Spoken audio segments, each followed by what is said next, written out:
With the help of Hashem, we are learning Shekalim Daf Dalid.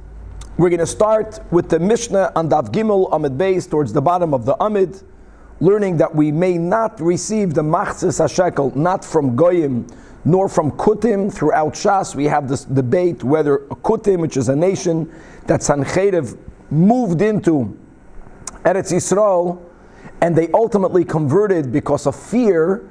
There were lions that normally keep away from habitated areas. They were entering their cities and eating up people. So they are known as the Geirei Aroyos. They converted because of fear. Whether that is considered a valid conversion, do they have a din of a Yid, whether it's or whether not, whether they're not considered Yidin. We're going to see how that will play into the understanding of our Mishnah. The Mishnah does specify generally Nachrim, Goyim, and Kutim that we may not receive Machzis HaShekel from them. We will also be learning about the din of a kolboin. A kolboin is a small coinage, a small payment that either sometimes needed to be added to the Machzis HaShekel or always needed to be added to the Machzis HaShekel. As we will learn, that's a machlokes between Rabbi Meir and the Chachamim. We'll explain it when we learn the Mishnah. And we're going to learn about the inverse relationship that exists between the payment of a kolboin and the din of Meiser Behema. We'll speak all this out while we learn through the Sugya. We're going to be learning about Tfisas Habayis, which is what we will call the holding of an estate after the passing of the patriarch, before the children make the division. We don't view the children as partners, but we view actually the father being still the owner. The children are simply standing in the shoes of their father, and how that again will affect kolboin and Meiser Behema in an opposite way. We're going to have more Prati Dinim regarding not being allowed to accept Machzis HaShekel, and really that's certainly included. We were not allowed to accept donations from the Goyim when it came to the building of the Beis HaMikdash, nor for temple upkeep. We're going to learn about a difference between getting something specific, getting a davar mesuyim, versus accepting something that's not distinct. There is a machlokes. Rabbi Yochanan holds that we make such a distinction. We're going to be learning about the principle of bereira, of retroactive clarification, and a lot more. As we say, v'nosati locha mahalchim bein ha'imdim ha'elatz pashat, it's jammed dafim. So we're going to have to, with God's help, go a little bit quicker. So let's go daf gimel amid beis halacha dalid, the Mishnah towards the bottom of the Amid. Baruch atah Adonai Eloheinu melech haolam she'akolim v'dvari. Says the Mishnah, even though we just said above that we don't take a pledge, we don't extract a pledge from women, from slaves, and from minors. However, avalim shaklu, but if they on their own came and gave us a half a shekel, mekablin miyadan, we accepted from them, and this is a novelty. Let's quickly read inside the Tiklin Chadatin, 3 lines before the bottom of the Amid. What's the novelty of that? Says the Tiklin, Ubelvad Sheyimsuru Litzibur Ligamre. As we spoke out yesterday, the communal fund of the Machzis HaShekel has to belong to the Tzibur. If someone gives towards that fund, if they are obligated to give it, then they'll really give it. If someone is only doing it optionally, they might not fully give over their half a shekel for a good reason. They're going to want to, so to say, still own it, for them to have an individual part of the communal carbon, which is something that may not happen. So when the Mishnah says that we may receive it from them, but we have to make sure that they give it over legamrei. I'm reading in the Tiklin Chadatin, Deloy lehevi carbon sibur karev mishel yachid. However, back in the Mishnah, but hanachri v'hakuti goyim. Kutim again is this nation that Sancheiriv moved into Israel. They converted because they were afraid of a certain phenomena that was unnatural, that was happening to them. And being that they were, so to say, they were not motivated with the emes. It's not only that this was not their initial motivation. We care more what is their motivation when they go to the mikvah. So throughout Shas, we have a machlokes tanoim whether they are considered true converts, Dinei Yisrael, even though that we found out that they never really abandoned their idol worship, and they didn't interpret the Torah the way God explained the oral Torah to Moshe Rabbeinu. or whether we consider them from the beginning goyim, and we'll see soon how to understand the Mishnah. So nachrim and kutim sheshaklu, if they gave the half a shekel, ein mekabelin mehem, we don't receive it from them. And that way we are continuing to say what else we do not receive from them. Now, who is the them that will be included in the next line of the Mishnah will be further clarified in the Gemara, whether we are focusing now only on the nachrim, only on the kutim, on both of them. The ein mekabelin miyadam, nor do we accept from them kinei zavim, the pair of birds that a zav, who's a major zav, will bring after his shivas nekiyim, nor v'kinei zav voice. Every time a woman becomes a zav gedolah, not only does she need shivas nekiyim and go to the mikveh only afterwards, but she also would bring a pair of birds, and v'kinei yoldois, the birds that a woman who gave birth brings on day 41 after a boy, on day 81 after a girl. We do not accept any of that from, again, from nachrim, from kutim. We'll see who are referring to. B'chlal, do nachrim subscribe to these halachas? Do they know how to count? Do they know these dinim for which the Mishnah has to say we don't receive it? The Gemara is going to deal with that. Nor do we accept from them not chatois nor ashamois. And as the Mishnah points out, zeh haklal, this is the rule. Kol shenidar v'nidav, any carbon that is given by donation, like a carbon oilah, that is the only one that mekabel in miyad, and we receive it from them. However, in other words, any carbon that is a carbon of obligation, we don't receive it from them. And as it says in Ezra, it's not for you and for us to together build a house of God. In other words, Goyim cannot participate in the building, nor, as we will see in the temple upkeep, a lot more details, and really a machlokes Rabbi Yochanan and Eish Lakish in the Gemara. Daf Daled on the top, furthering in the Mishnah. Now, Halkop, we are learning about the kolboin. The word kolboin is a composite of kal, which means something light or relatively insignificant, and then boin comes from the word bain. Now, first let me speak about Shitas Chachamim, and then we'll go to Shitas Rabbi Meir. Being that during this time of the year, which is during the month of Adar, all of the Yidden, ba'aretz, b'chutz la'aretz, are obligated to give a half a shekel, and many who are not obligated opted to give the half a shekel. So if you were then to go to a banker, and you would have, let's say, one sela. A sela is 2 half a shekels. And again, just to make it clear, a half a shekel is equivalent to 2 dinarim. The Torah calls it a half a shekel. In the times of the Mishnah, we call this a shekel. It's 2 dinarim. Double the half a shekel, or since the Mishnah calls the half a shekel, so what will be the next coinage? A sela. A sela is the equivalent to 4 dinarim. If you were to have 1 sela, and you would want to exchange it by a money changer and to get 2 shekels, he would charge you a fee, a certain small coinage known as a kolboin. In the Mishnah itself, we will see a machlokes how much was the value of a kolboin. All right, a nickel. It doesn't matter the exact amount, because since many people wanted that coin, it gave it during that time of the year an added value. Now, the Chachamim hold that when a person is going to be given a sela, right, and the temple treasurer is going to give you change, so then for sure you have to pay the kolboin because it has that value. The Chachamim hold that whenever you would give, let's say, 2 separate dinarim, both of them together makes up the biblical half a shekel, you also have to give the kolboin, because if you were to go and give a banker 2 dinarim, making it into 1 full half a shekel, you would have to give this little nominal fee. In other words, whenever you are not giving the half a shekel, according to the Chachamim, you would have to give the kolboin. Rav Meir goes further. Rav Meir holds that even when you give a half a shekel, Rav Meir holds that you always have to add the kolboin. We'll see the reason for Rav Meir in the Gemara.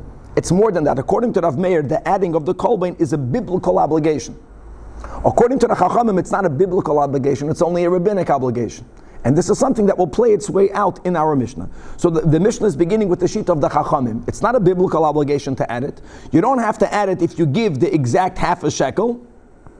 But whenever you are not giving the exact coinage, even though the Beis HaMikdash is not losing anything, even though the Beis HaMikdash, in many scenarios, if it's not a pure half a shekel, add the kolboin. The Elu shechayavim bekolboin and according to the Tanach, since it's not a biblical obligation, then there are those who don't have to give it. Let's begin with the Kohen. If you remember yesterday, we learned the whole machlokes whether B'chlal Kohanim are obligated to give or not. Be that as it may, the Kohen doesn't have to give the Kolban. It's Leviim, Yisraelim, V'gedim, V'avadim. Now, this Mishnah definitely holds that they are obligated to give. It's only that we don't take from them a mashkain. Because if they would not be obligated to give, if you remember yesterday, Kohanim and Leviim are in the same boat. If they are exempted, then it's not only Kohanim that are exempted, then Leviim should be exempted as well. Right? Neither of them were part of the census. They were not oived al hapikudim, if that's the way we translated pikudim. But as we will see, this is Shitas Tanakama, Shitas Chachamim. Kolban is not a din d'oraisa. It's only like a certain extra amount of money that the Chachamim felt, and the Chachamim have the right to say that from Kahanim you don't take it.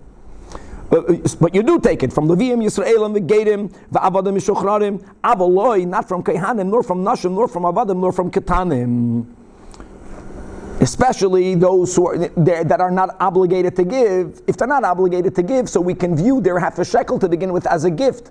So the whole thing is a gift. So they don't have to give a gift plus a little gift.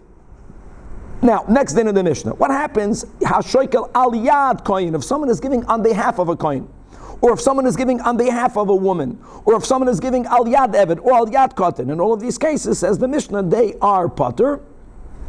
They are pater. The case exactly will be is the person is giving a selah, and they're getting back from the temple treasurer the shekel. So if you would be giving it for yourself, that is exactly where the Chachamim hold. You have to give the kolbain. You're giving a selah, you're getting back a shekel. But since you're giving it as a gift, and that's the key, you're giving it as a gift for people that they themselves would not have to give the kolbain, even though you are the one that is giving it. Nevertheless, you don't have to give the kolbain. And furthermore, as many of the Tiklan Chadatin and many other of the Mefarshim hold that even if you give one coin and you don't want change, you're giving a selah, which is 2 shkalim, one for you, one for the kohen, you also don't have to give the kolbain. According to the Chachamim, when you give a shekel, half a shekel, you don't give the kolbain. It's only when you need change. Here you're not getting change. If I can't, you're giving it as a gift for someone who, if they would be giving it, they wouldn't have to give the kolbain. You don't have to give a kolbain. So you covered yourself and the Eved and the Isha by giving a selah without adding the kolbain. Now, but if you're giving one selah on behalf of you and on behalf of a fellow Yid, but a fellow Yid not as a gift, that's the key, as a loan. So I'm giving it for me and for you, and I'm going to ask later from you the half a shekel back. Then you have to give the kolbain. Then you're chayiv b'kolbain. But how much? 1 kolbain. Because according to the Tanakama, the din kolbain is not a din doirai, so it's not a din on every giver of a half a shekel. If you give one selah for me, and I get back half change, which is what I should get back, I only have to give 1 kolbain. So even though I'm covering 2 people, I'm giving the selah for me and for my fellow Jew as a loan.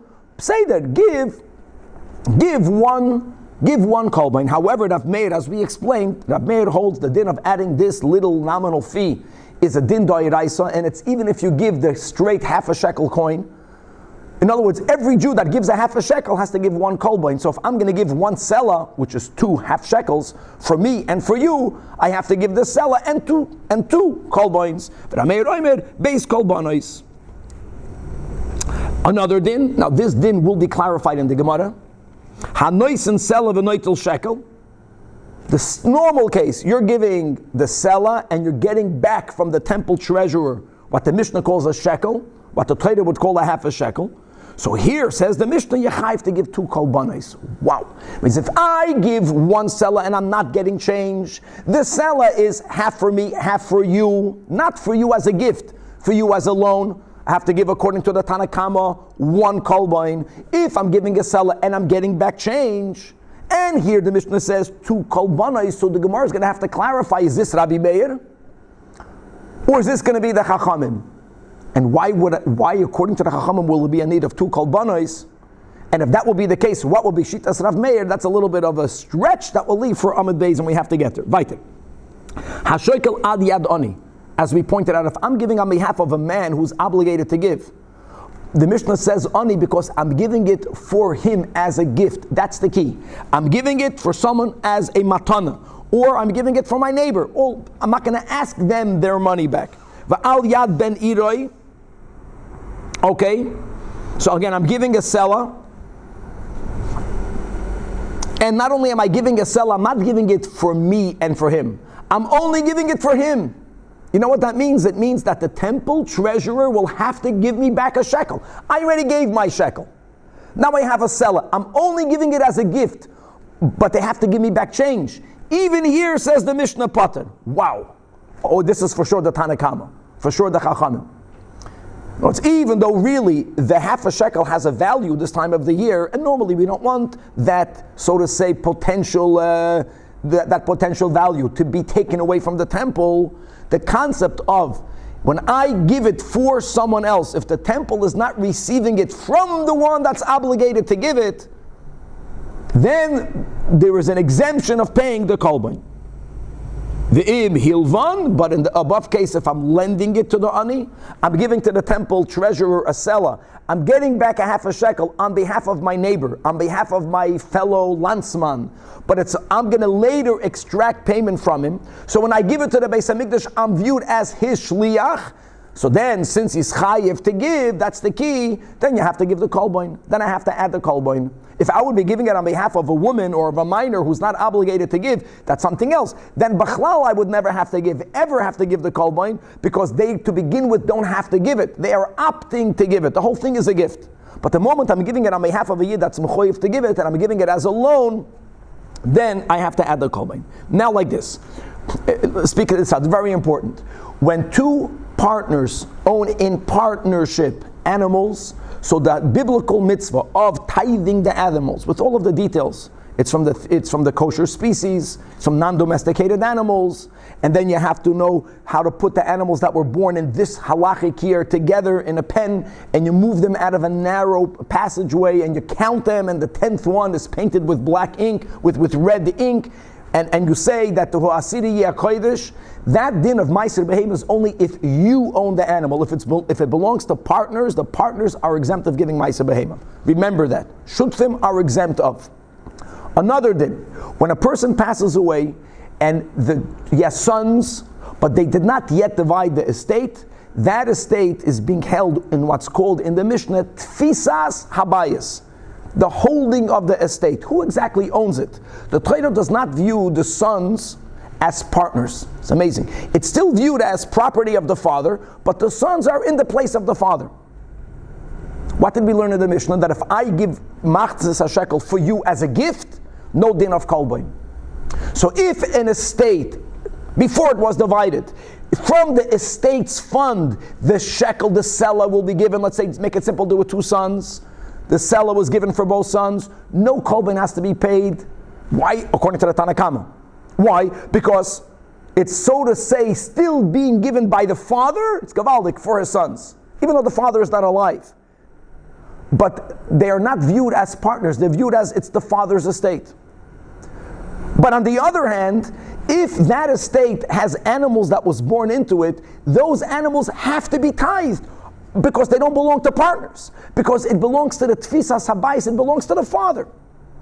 So whenever there is a estate prior to division, this is the inverse relationship. If from the estate the shekel will be paid for the brothers, there's going to be an exemption of the kolbain, because they're not viewed as partners, it's the father. Oh, if it's the father, then you're chayiv to give meiser behema. If the brothers divided the estate and then they decided to make a partnership, now they're viewed as shutfim. Now it's theirs partnership. Now they will be exempt of meiser behema, because partners are exempt of meiser behema. But on the other hand, partners, if we as partners give a selah to the Beis HaMikdash, half for me, half for you, we have to add the kalboin. We have to add the kalboin.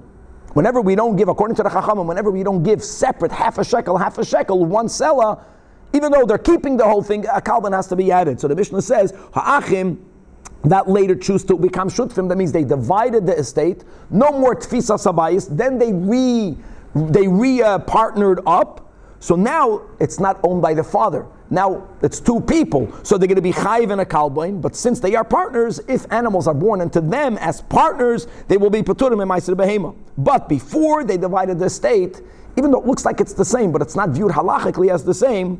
So therefore, if it's called tfisa sabayis, so there's no din of shutvis, and therefore the chayiv and ma'aser behema.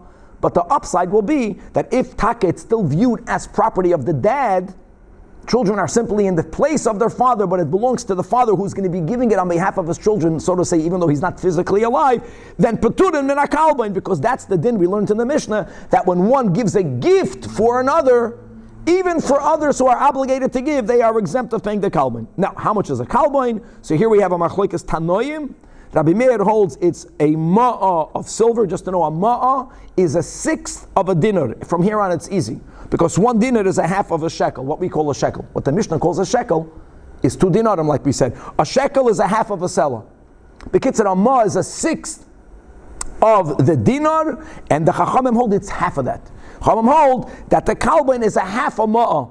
Again, a ma'ah is a sixth of a dinar is a half of a shekel. Bekitzer, it's a relatively insignificant amount of money, but that was the money that one would have paid to a banker during that time of the year when there was, so to say, a shortage or a high demand for a half shekel coin. Says the Gemara. Rabbi. Yes. Is the Torah encouraging partnership? What's the reason they're patur from this? Let's leave it as a gzeres hakosov. Tzvika is giving a svara that maybe the Torah is encouraging partnership by exempting partners of ma'aser behema. Interesting. Okay, says the Gemara. Afal pisha amru, we are focusing on the words of our Mishnah that we just learned. The Mishnah uses the words that if nashim avadim and ketanim, right? Im shaklu, if they gave, we receive, as we learned the Tiklan Chadatin. What does that imply? If they give, we receive it. That means they're not even obligated to give. We don't even demand it of them. Ha litvaya ein toivim. But that's a contradiction with the Mishnah that we learned on Daf Gimel Amid Beis on the top of the Amid. Frek the Gemara, hacha at Amar. Hacha is not here. Actually, hacha means there.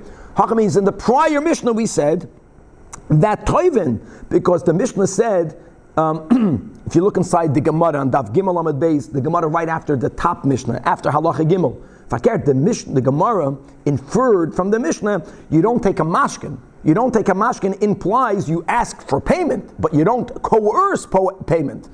So, are you toiveya? Are they chayiv, but you don't take a mashkin, or are you not even? They're not even chayiv. Answers the Gemara. No, kan again means the prior Mishnah is b'shehevi beisa arais. We're focusing on the cotton. If the cotton is 13 years old and his body began to mature, we're following our understanding of the Gemara. That means he's in between 13 and 20. That is indeed where he's chayiv. So you ask the half shekel, Elama, you don't take a mashkin. And we spoke out yesterday that he's chayiv only midrabanan, but there's a chiyuv.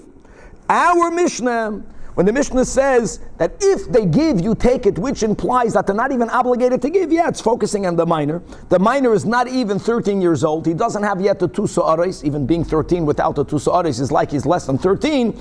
And not only do you not take the mashkin, but he's not even chayiv midrabanan yet. If he gives it, then you receive it from him. There's a big talk, even how can you receive it from him? Guys, we normally know that a minor, that a katan, doesn't have the koyach to bequeath something, to be makna something to someone else. A katan might acquire because of darkei shalom. That's a whole discussion over here, but nevertheless, we see over here that if the katan gives it, we do receive it from him. Says the Gemara. Now we have to clarify the flow of the Mishnah. We didn't only speak about Nachman, but we threw in the pile, we threw in the group, also Kutim. So Amar Rav Ba, or in the parentheses, Amar Rav Bi Ba, that Tiftor, let us conclude, let us understand from our Mishnah, that our Mishnah holds, Kim Manda Amar, that a Kuti is Kenakri. Because we're putting them together. And that is a Chiddush. How is that a Chiddush? Because the Ispalgin, because this is really a disagreement amongst Tanoim. You have to mamish love this new way of writing, of expression. And we quote here the Mishnah. Kute kenachri divrei Rabbi. He calls them Geirei Arroyos. And since they did not do it l'shem shamayim, it's not a conversion. Rashbak says, no, Geirei Emes. it doesn't matter that if what initiated their process was fear, but when they were makabel mitzvahs, at that moment they were makabel the mitzvahs. Rashba goimer kuti ki Yisrael l'chol davar. Our Mishnah, again, l'chu'ura, that's the way the Rabbah is saying, that a kuti is like a nachri. He has a din of a nachri. Says the Gemara, Omar Rab Lezer. What do you have such a name? Now, Mustamit was Rabbi Eliezer or Rabbi Elazar, but it's like Hamish. Omar Rab Lezer, that our Mishnah is only speaking about nachrim. The latter part of the Mishnah that says you don't accept from them chatois and hashamois cannot be referring to kutim. Habekutim, we do accept chatois. And Vitani came, and actually, we have a Befeirish Braisa says the Amoida over there in Yerushalayim and Eretz Yisrael, Rabbi Lezer. I'm right because it says in the Braisa Adam. This is today's parsha. Adam ki yakriv mikem, on which the Braisa says Adam l'Rabbis es hagedim, and he understands gedim pshita to include kutim. Mikem lo hitzi es amumrim. But bottom line is nachrim are people that are included in the parsha of Kabanis. So he holds that from whom do we not accept korban chiyuv chatas and hashamois, only not from nachrim, yes from kutim. Says the Gemara Masnisin pligai al Rabbi Lezer. Our Mishnah will now pose a difficulty on his opinion, because it says in our Mishnah ein mekablen mi yadam, we don't accept from them kinei zavim v'zavais and kinei yoldos. Now, who is that line referring to? Is it referring to not accepting it from the goyim? It doesn't make sense. Goyim don't, aside of the fact that there's no tuma midorais on goyim, but they don't know these dinim. They don't keep these dinim. So there was no need for the Mishnah to say you don't accept it from them. It must be referring to kutim. All right? It must be referring to kutim. And therefore, how can you say that we do accept karbanos that are of a chiyuv, right? That we do accept it from them. How can we say that? What? How can you say that goyim? That's his raya, very good.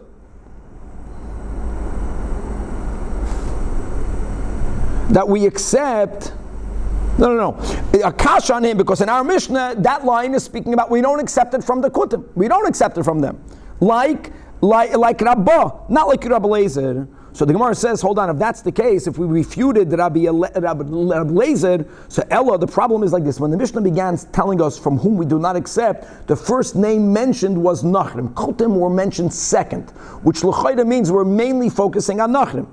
So if the Mishnah begins with Nachrim, and you're telling me that this one-liner cannot be b'chlal referring to Nachrim, because Pshita, they would never give it. That must be referring to Kutim. So Reisha b'Nachrim is Sefer b'Kutim. So the Gemara says, yeah, that's the way it's going to have to be. Kain hu Reisha b'Nachrim v'Sefer b'Kutim. Bottom line is that we proved that Rabbah is correct, and we rejected Shitas Rab Lezer. Says the Gemara, this whole concept that we do not accept from Goyim for the building of the Beis HaMikdash, for the Beis HaMikdash, Amar Rabbi Yechanan, that's only Batchila. That was only when the temple was, when we were beginning to build the Beis HaMikdash. That is where we say, Ein mikabel mehem, we don't accept from Goyim, Loi davar mesuyim, not something that's distinct, that later the Goy can say, you see that? I gave that, and not even davar she'ena mesuyim, garnished. However, v'soif, that Tiklin says, but after the temple was built, so now, mikabel mehem davar she'ena mesuyim, the only thing we may not receive from them is ein mekabel mehem davar mesuyim. In other words, a davar mesuyim, to have an article in the Beis HaMikdash that was given directly by a goy, that is the only issue. But once the Beis HaMikdash was already built, then we could be mekabel from them, money. We could be mekabel from them something that is not distinctive. Now it's interesting that the Tikkun Chadatin explains what would be the logic behind that. I mean, it's all based on the pasuk that we brought from Ezra. Loy lachem v'lanu litnas beis Elokeinu.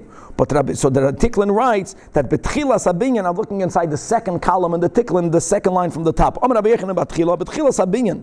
The chayshinan shema l'rifyoin hein mischavnen. In other words, they are giving money simply to gain foothold, to be a partner in order to undermine the building. So if the whole fear is that they want to undermine the building, once it's built, you can take. But there's another issue that if they give something mesuyam, then they're going to always say it's like it looks bad for the Jewish people. What we could not have given them a naida, we could not have given the shulchan. So therefore, davar mesuyam don't take. So these are the two issues. Back inside the Gemara. However, Rab Shimon ben Lakish disagrees with Rabbi Yechanan and he's more strict. Amar, bein batchila, bein basoif, whether you are beginning to build, whether it's already built, ein mekabel mehem loy davar mesuyim, and not even davar she'enoi mesuyim. The Rambam clearly does not apply these dinim to a Beis HaKnesses, Beis HaMedrash, in which he holds that we are allowed to take donations from Goyim. This is a very interesting halachic topic, but let's go weiter. Says the Gemara that masnisin, this is a braisa, pligai, will again pose a difficulty on the understanding of Rabbi Yechanan, because it says in a braisa, ein mekabel mehem hegdish unedava lebedek habayis. The braisa does not differentiate, right? And l'choira, according to Rabbi Yechanan, if the Beis HaMikdash was already built and they're giving money for the temple upkeep, which is not a davar mesuyim, it should be permitted.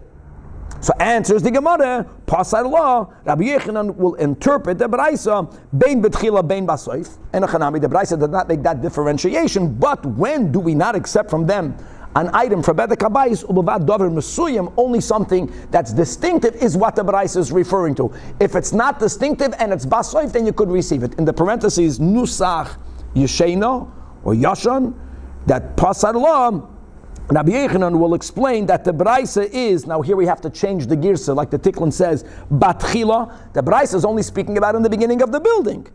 And as we spoke out, that in the beginning of the building, since there's a fear that they're only giving money to have a foothold, and later they're going to use that to undermine the building, even ma'osav, even money, which is not a davar mesuyam, yolichem liyam hamelech. Okay, Resh Lakish, right, Resh ben Lakish, Amar, that bein betchila, bein basoif, ein mekabel mehem, loy davar mesuyam, and not even a davar she'ena mesuyim. That's the Bechuli. Says the Gemara, hold on. Our Mishnah, pligai al Rab Shimon ben Lakish seems to pose a difficulty on a shita. Now, not our Mishnah here in Shekalim, but our Mishnah in Erechin, because it says the Tanei Hakoil Shavin. There we're speaking about an erech vow. If a person uses the words erech, erki olai, erkacholai, the Torah subscribes based on age and gender a specific amount for every person. Now, what happens if a non-Jew says, he points to a Jew and he says, his erech is on me. He makes the erech vow. Or what happens if a Jew is making the erech vow, but the subject of the erech vow, the Jew that's making the pledge, is pointing to a goy and saying that that person's erech alai. So there's a machloikes tanoim between Ameir and Rabbi Yehuda. Each one holds only one of such vows work. But says the Mishnah that Hakoil Shavin, both Rameir and Rabbi Yehuda, that if we're not speaking about the unique erech vow, if we're speaking about a normal neder vow, which means if I say my monetary value, I'm donating to the temple. Now my monetary value is not based on age and gender, but it's very custom made. There they would evaluate how much is that person worth in a slave market. So there he holds regarding goyim that both they could make such a pledge and v'nidarim, they can be subject to such a pledge. Now, they can make a pledge means that if he makes the pledge, he'll have to give it to the Beis HaMikdash. How can that be? According to Reish Lakish, we never accept money from Goyim for the Berek HaBayis. So answers the Gemara, Pasar Law, Rav Lakish will explain the Mishnah in Erechin that it's speaking about a pledge for a carbon oil. Carbon oil, carbonois are offered by Goyim, like we learned in our Mishnah. Kol davar, right? Shenidar v'nidav. Let's focus on the oil. There's a whole topic about the shlamim, but for sure an oil will be brought to the Beis HaMikdash. So now the Gemara says, Nicha noidrin oila. Makes sense if he is the one that's making a vow. But how would you understand nidarin oila? What are you saying that someone he's subject to a vow? And what are you telling me? That if someone made that pledge, someone can place an obligation of an oila on a goy? So the Gemara says the meaning of the nidarim would be, Ela kisha amar Yisrael harei olai oila. A yid said, I'm taking upon myself to bring an oila. And the goy heard that pledge, and he says, Masha amar ze olai. So then so now, he will also be subject to bringing a carbon oil, but the only thing that we accept is a carbonos, but not only not money for the building, but not even money for the temple upkeep, even if the temple was already fully built. Now, it says the Gemara, asks the Gemara, hold on, every time you bring a carbon oil, it has to come also with nesachim. Maybe even nesachim. And part of the nesachim is flour. Part of the nesachim is the wine. And if you remember, we learned in Menachas that when they bring the flour, when I donate the flour, even though I didn't specifically donate flour, I pledged to bring a carbon oil, the amount of flour has to heap above the vessel. But then when the kohen begins to do the avodah, he levels it out, and there will be always a surplus of flour. And that money will belong, that flour belongs to the temple. But what happened with all that? Didn't we learn that moiser nesachim does not go to buy klei shadas inun? It does go for temple upkeep. So again, Yudei Shlakish that holds that we never may receive money for goyim for temple upkeep, but oil, yeah, so what? Every time it brings an oil, there will be some surplus that will be used for klei shadas. So nimtza mevi davar she'einoi mesuyim. That's the girsa. So this is not a kasha on Rabbi Yechanan, but it's a kasha on Shlakish. So answers the Gemara, Hasiv, that's replying. Hasiv, Rabbi Yosi, Bad, Rabbi Bun. Hold on, I'll answer you by asking a question. For Hataninan, when we learned in the Mishnah regarding the Erech, and again, Machlokes, Rab Meir and Rab Yehuda, either Nerachim or only Archim. So in such cases, Loila Bedek Habayis Inun, doesn't that money go to the Bedek Habayis? So how do you resolve that? Heich ma da'at Omar. The only thing you can say is Taman la Shemayim Mukom Eschav, that over there, in the Erech vows, the reason why we do accept it from the Goy is because when he made an Erech vow, what he meant, what he thought is that the money that he will be given will be going for a carbon. And by the way, he's allowed to give a carbon. So when the Goy has in mind to give money for a carbon, and it only turns out that halachically that money is going to be going for the Bedek Habayis, that's not a problem. It's only Umeileim Heiboim LeBedek Habayis. And such monies may be received from a goy, so the same will be over here regarding nidarim. Noidrim v'nidarim kain at omar af hache, that even in the case where the goy made such a pledge, he made a pledge to bring an oila. The din is that when you bring an oila and you bring flour and there's a surplus of the flour and that's sold and the value goes to buy klei shadas, that's not what the goy had in mind. He had in mind to bring a carbon. So afach l'shmayim u'mischaven davdal adam beis, and it's only umei eileim eiboim either lebedek habayis or leklei shadas. That even according to Reish Lakish is not a problem. Now the Gra takes out the next three words ma avad la, and now Shimon ben Lakish, the second line on davdal adam beis, will explain the source of his stringency. That Reb Shimon ben Lakish pasad law, he so to say clarifies, he substantiates his shita based on the pasuk that we had in the Mishnah, where it says Lo lochem v'lanu livnus beis Elokeinu, and he understands that to be under no circumstances may the goyim be involved, not in construction nor even in temple upkeep. Obviously, the big question everyone has is that we know, right? We had the Shushan, Shar Shushan Abira, that the Persians, they were involved in the building of the temple and in the temple upkeep. This poses a challenge both on Rabbi Yechanan and on Reish Lakish, but let's go on weiter. Says the Gemara, Rab Chizkiya, Amar Rab Simon. Sho'al. Remember the word Sho'al? We had this before. Sho'al does not mean he asked a question, meaning he did not know. In Talmud Yerushalmi, Sho'al means he knew. He wanted to know if others agree with him. Do you guys agree that May Atom, right, based on the above, does it not follow, according to this concept, that we may not accept something that's mesuyam, and even when it comes to the initial building, even according to Rabbi Yechanan, not even davar she'eina mesuyam, and according to Reish Lakish, never that ein mekabel mehem, that we should not accept money from the goyim to repair the Amas Hamayim, the canal that went through the Azara, nor through Choymas U'ir, the walls around, U'ir means Yerushalayim, nor Migdal Oisel, the towers of Yerushalayim, Al Shem, Shenemar, based on this pasuk, that Loy Lochem ein Chelek. And indeed, he's just making a statement. Don't you guys agree, if that's the case, that we don't accept these funds from the non-Jews? In other words, there are certain parts of the building of even Yerushalayim and the Beis HaMikdash that has to come dafka from Yidden. Now, the next 5 lines are lines that we will learn. We're not going to read them or I can read them, I'm not going to interpret them, and many take them out, or at least here they are in the parentheses, because the Gemara right afterwards is going to repeat them and clarify what it means. I don't mind reading the words, Elo chayavin bekalbein tani, Elo chayavin bekalbein echad, Rameir, Rameir, Shnei kolbanais, Masnisa, the Rav Meir, Rav Meir, Rav Pisha, Shikloi, Toira, Kilbanai, Toira. Rav Meir, B'misha, Shikloi, Shalom, Shupatim, Kalben, the Amar. And that now we'll start reading right after the parentheses. Says the Gemara that, and there's so many different nuschos. We have here written Masnisa. Really, we're going to read the words Maitama. The Gemara is asking Maitama the Rav Meir. In other words, when we learned the Mishnah, we explained that the reason why the Chachamim said that in certain circumstances, rabbinically, you have to add the kalbain, that's because during the time of the year, everyone wanted the half a shekel. So if you were to go then to a banker, he would charge you a kalbain, so that you can say that it has that value. Even when you don't take it from the Beis HaMikdash, I'm giving a coin for me and for you. You're not getting change. No, but if you're not giving the temple a direct chatzi shekel, then add a kalbain.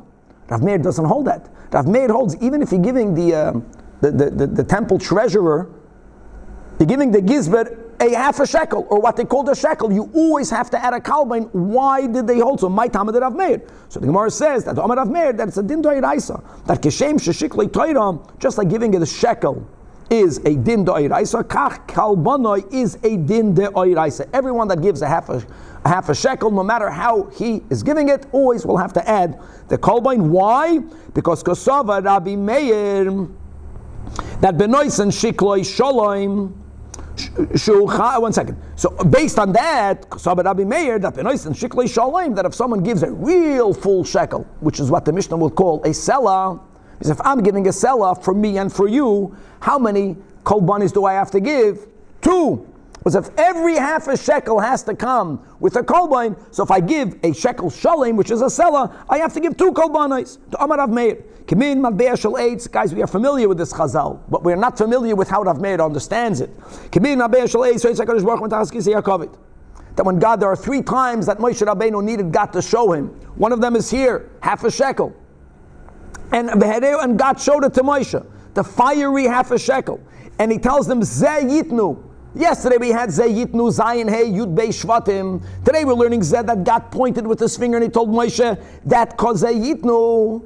Now, so what? So let's go the Nigland and the Chasidus. And therefore, since the half a shekel that we might give might not be exactly the way the half a shekel God showed Moshe. In other words, if God was specific, mamish like this, kozem.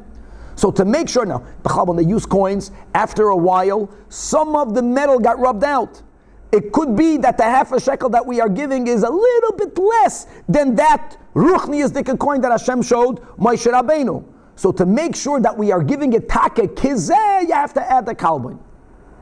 Alpi Chasidus, that the kasha that Moshe Rabbeinu did not understand is that since the half a shekel was given lachaper al nafshei seichem for the greatest sin of the egel, he couldn't understand how can such a relatively insignificant amount of money, how can that bring an atonement for such a great aveda?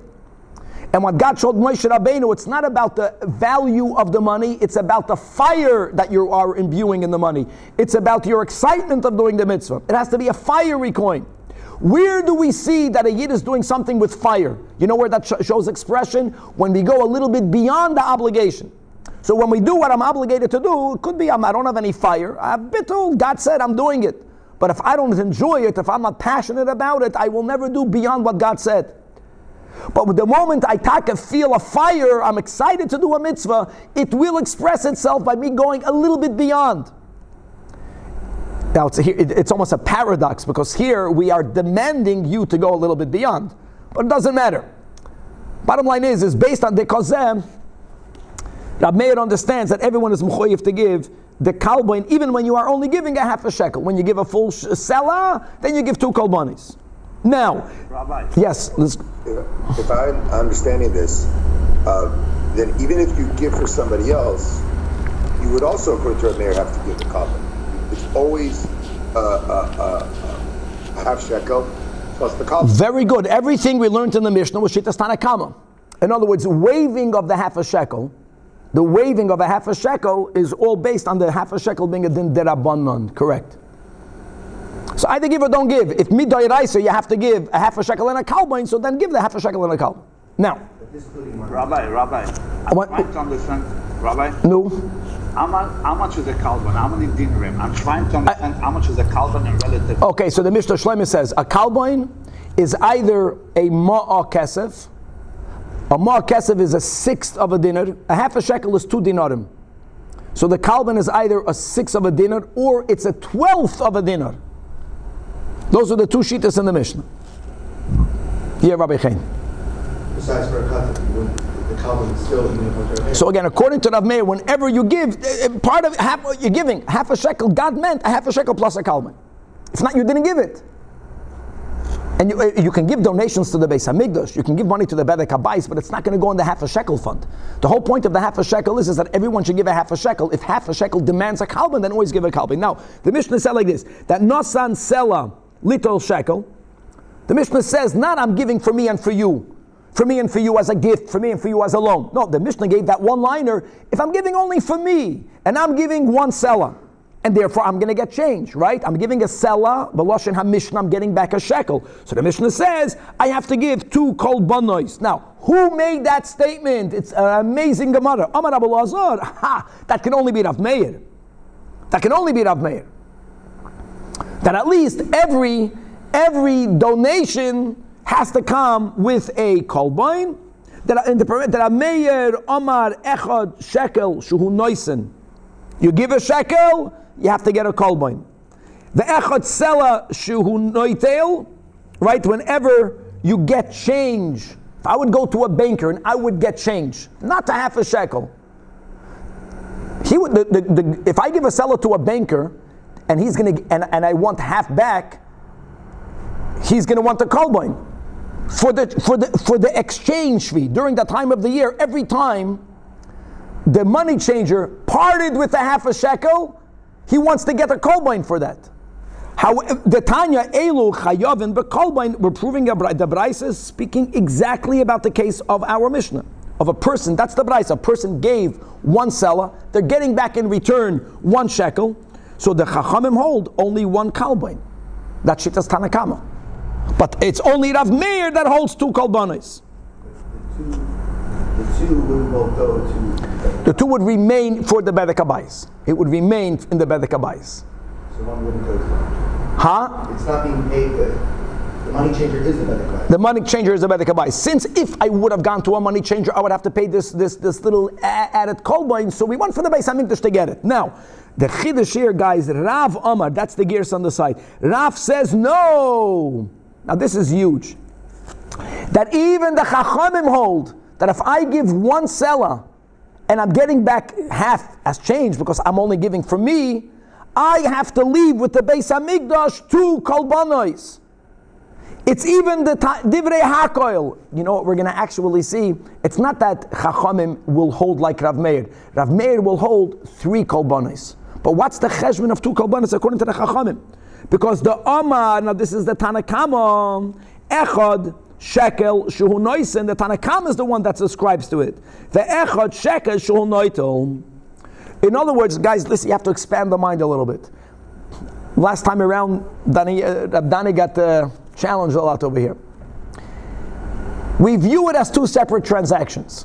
We view this as 2 separate transactions. Like I mentioned, the reason why the Chachamim hold you have to give a kalbain, it's a darabanan, is because this time of the year, the half a shekel has, so to say, it's a desired coinage, because many people just gave the half a shekel. So money changers would charge a little bit more for it. There was a big demand for these, there was a shortage of half shekel coins. Forget about giving the half a shekel. If I would go to a money changer and I would give him a selah and I would get back change, he would charge me for giving me a half a shekel, he would charge me a kalbain. Remember that. Every time I take from a money changer a half a shekel, when I give him a larger coin or 2 smaller coins, doesn't make a difference, 2 separate dinarim, he gives me, he charges for that. Separate from that, when I give the Beis HaMikdash a selah, the Chachamim said, whenever you're not giving a half a shekel, you have to give a kalbain. Even though it's really one transaction, I'm giving the selah to get back a half a shekel. Just for giving the Beis HaMikdash a non-half a shekel, you have to give a kalbain. Getting back a half a shekel, you would normally leave by a money changer a half a shekel. Even though here it's the same transaction, we view it as two transactions. If I give chayz, if I give a seller for me and for you, and you're obligated to give it, and I'm giving it as a loan, then I have to leave one kalbain, because at least I'm not getting money back. According to the Chachamim, I'm not going to leave two kalbanis. I leave one kalbain, even though the Beis Hamikdash is getting 2 half shekels. But the point is that they got one seller, one kalbain. But since I'm getting back change, we view it as two transactions. And you know what? Not only does Rav Meir agree to that, but then he goes a step further. Aside of you having to leave with the Holy Temple 2 kolbanos, one for the giving and one for the getting back, aside of that, there's a biblical law that for every half a shekel, you have to give a kalban. Rav Meir says you'll have to leave 3 kolbanos. All right, Chavra, let's sit with this. Let's go weiter. And the echad, so echad shekel shul noisen, the echad shekel shul noitel. And now, if you're going to go with the parentheses, and Rav Meir would add a third, the echad of divrei Torah. Al date the Rav gimel kolbanos in, and according to Rav, not according to the first shita that we had over here, not according to Rabbi Lazar, according to Rav, that even according to the Tanach, when you give one seller and you get change, the divrei hakol doesn't mean Rav Meir says only 2. Rav Meir says 2 plus 3. 2 le divrei hakol, and according to Rav Meir, a third. And indeed, also Rav Yirmiyah and the Rav Shmuel bar Rav Yitzchak, in the name of Rav, again the same Rav, and they hold that shloisher kolbanos inun. That's according to Rav Meir. Echad shekel shul noisen. Whenever you give a shekel here means a seller. You're not giving the Beis Hamikdash, you got to give a kolban. Whenever you receive a half a shekel back from the temple treasurer, just like if you would go to the bank, they would charge you for that. You got to leave it. And then l'shitas Rabbi Meir, that there's a din Torah. Let's learn it al pi nigla. When you give a half a shekel, maybe your half a shekel was not valuable enough. Maybe it wasn't the size of the kizeh that God showed Moshe. So to make sure you're giving that amount of weight, then you got to add the kolbain. Okay. So it's growing, bekitzer. If it's the half a shekel, Baruch Hashem. Now, the last thing we learned in the Mishnah, let's see how far we can get. As we explained, there is a gzeres hakasuv based on psukim that when 2 partners own animals together, they don't give meiser behema. However, when a father passes away and the estate is not yet divided, and we call that tfisas habayis, the holding of an estate, we don't view the brothers as partners. We view the estate to belong to the father. Why can the children eat off it? Because they are an extension of their father. They are in the place of the father. But it's not viewed as a partnership. Therefore, Meiser Behema, the exemption of Shutfim, will not go for them. But in the flip, in the reverse, we learned that if I give a shekel for you as a gift, I don't have to give the kolbain. So if the Tfisas Habayis, let's say they're 2 sons, and it's going to give the Beis Hamikdash 1 seller for both sons, it won't have to add a kolbain. If they divide the Tfisas Habayis, even if they then reconnect, so we're going to say, the division was like a sale. The reconnection is a new partnership. So let's read it inside. If they also became partners, which means that they divided the Tfisas Habayis and then they re-partnered up. Now we view them as bona fide partners. And therefore, if they give together, if 2 brothers give from their joint account now, they give the seller, they will be obligated to give the kolbain. Why? Because no one is giving a gift on behalf of anyone. It's I'm giving for me and for you. I'm giving for me and for you, according to Rav Meir, 2 kolbanos. According to the Chachamim, 1 kolbain. Whenever you give to the temple, you don't give them a half a shekel, you add a kolbain. However, since this is a bona fide partnership, so then a pturim and meiser behema. Now, when do we say that their division of the estate and then their partnering up is considered now they are partners?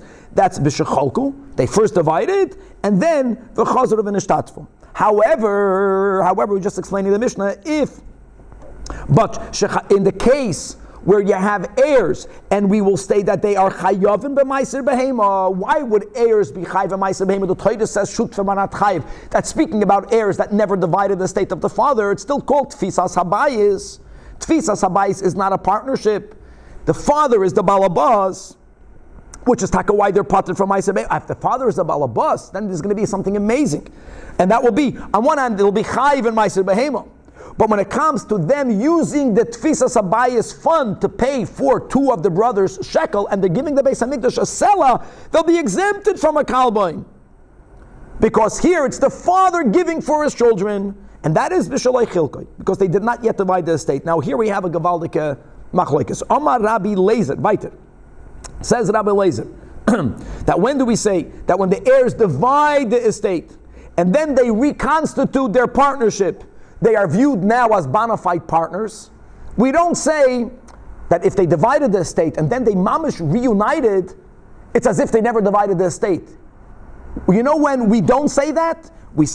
That's only the hein shechilku gediyim keneged tiyashim. Just as an example, the father left goats and he left kids and he left rams, goats and sheep. So if now really, theoretically, all of the kids have a part in everything. If they decided initially to divide the estate that one brother only gets the gedoyim, one son only gets the tiyashim, that's called a real sale. That's called a real division. Because I owned half of each, you owned half of each. Why am I getting all of one type and you're getting all of another type? It's keilu, I sold you my chelik in what you're taking, and how did you pay? By giving me your chelik in what I'm taking. That is where we view their division as a real division, almost like a sale. So even if they reconstitute and everything goes back into a communal pot, it's now called a partnership. Because we undid the Tfisas Abayis, and now we're making a new partnership. But if when we divided the Tfisas Abayis, the father left 100 Gedim and 100 Tiyashim. Let's say there's no din b'chayra. I took 50, you took 50. You took 50, I took 50. And then we decided, let's go come back together again. When we divided every item into two, so we say, we view it as if the partnership was never dissolved. And this is based on the principle of bereid, of retroactive clarification. If I'm going to take only the Gedoyim, and you're going to take only the Tiyashim, that's completely undoing the Tfisas Abayis. But if we're Pashat going fair, from every item, every brother gets half. We view it that this is always that way. Retroactively, the father left two sons, so each one gets half. We don't even view that as a division. And if we reunite, then we reconstituted the Tfisas Abayis. And we're not considered partners, for good and for bad. We're not considered partners, so we're chayiv in Meiser Behema. We're not considered partners, and we're going to be pater from the kalboin. However, Amar Rabbi Yechanan, he disagrees with that. He says, "Afilu chilku gedoyim keneged gedoyim and tiyashim keneged tiyashim." Doesn't matter. When the father passed away, everyone, it was one tfisas abayis, it was one estate. Even if we made a logical division, he does not subscribe to Bereda. That's what this boils down to. It's not like Ki'ilu, it was always that way. No, we made a change. Before everyone owned everything, a part of everything, now I only get one part, you only get another part. That's considered a sale. The moment we view the brothers, Ki'ilu, they sold to each other a part of the estate, and then they reconstitute, that's called, and then they brought it back together, that's called already a new partnership. And therefore, Hein Peturim and Amaiser.